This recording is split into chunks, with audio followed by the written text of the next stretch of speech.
Hello, my name is Perry Johnson, and I'd like to tell you about my power of one.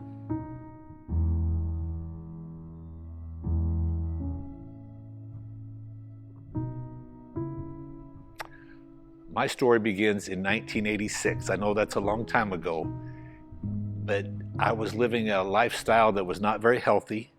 It was not very godly, and I like to refer to it as I was living on Perry Power, which was not working very well at all.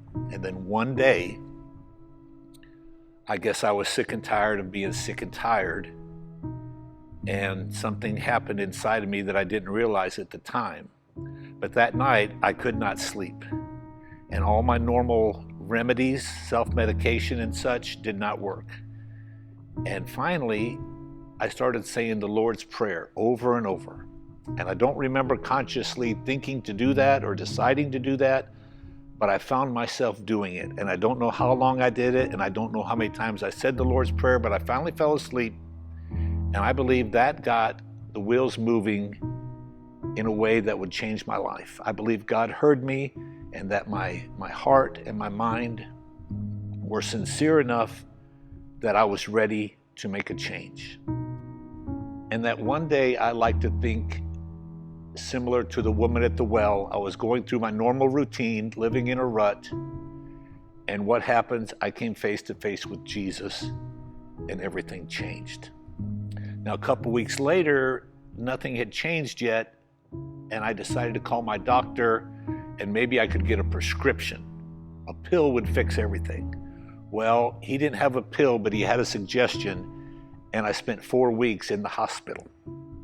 That one decision to call my doctor, I like to think, is kind of like the decision Zacchaeus made to climb the tree. And while he was in the tree, he came face to face with Jesus. Well, while I was in the hospital, I met a gentleman named John Anderson. And to me, he is my good Samaritan. He did not have to stop and help me. I had nothing to offer. I had no money. I had no skills. But he saw potential, just like Jesus does.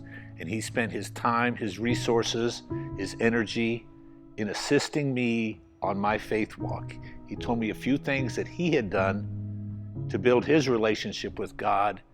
And I wanted what he had. He had peace of mind. He had a light in his eyes. He did not have to worry about the police chasing him down. He wasn't worried about getting fired. All the things that haunted me every day. And because of those three things, that one day, that one decision, and that one person, I'm the man I am today. I'm really excited about New Hope's theme, the power of one. Will New Hope be the one church that someone feels welcomed and loved when they come here? Will our house, your house, be the one on the block that the neighbors know they can come to for a cup of sugar, a prayer request, or if they just need a friend? What kind of classmate will we be? What kind of coworker and boss will we be? What kind of family member will we be? Will we be ready, willing, and able to be the power of one in someone else's life?